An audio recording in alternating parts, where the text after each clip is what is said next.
这位女士，请开心一点，芋头换掉，顺便把句号去掉，听到没有？不然我就开着马卡巴卡的叮叮车撞死你了。如果你觉得高跟鞋磨脚，那你也可以穿上小熊袜子。你可能没听懂，我的意思是，如果你女王当累了，你也可以做我的小公主。女孩子要记住，阿尔卑斯最甜，大白兔奶糖味最浓，博尔尼奥最有水果味，可可糖最有嚼劲。嘿，你呀，别否定自己，你特别好，特别值得。总会有人用讲了很久的温柔来温暖你，相信我，你又不差，我们慢慢来。晚安。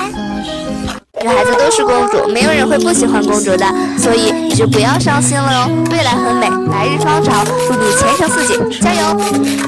女孩子的包里不应该装着刀和耳机，应该装着糖果。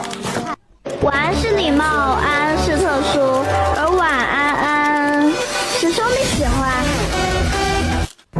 别低头，你曾被爸爸举过头顶；别卑微，你是妈妈拼下命也要生出来的宝贝；别沮丧，你身体里有几百万个细胞为你而活。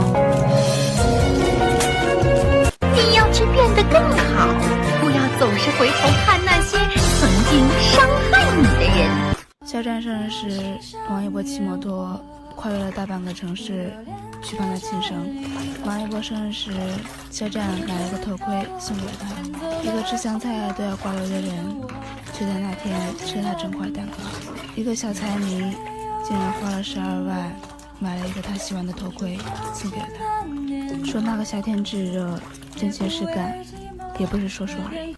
你把头发整理整理，长期往上提一提，体重减下去，把圈子变小，把语言变干净，把故事先往心里放一放，把自己变得更优秀。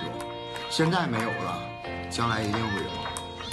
今天上数学课，老师说你们这些睡觉的人，明天每人给我带一杯奶茶。第二天，老师发现自己的办公桌上多了20杯奶茶，老师笑了很久。你最想念哪个夏天？温柔懒懒的海风，吹到高高的山峰，温的风，山的风，吹成我山峰。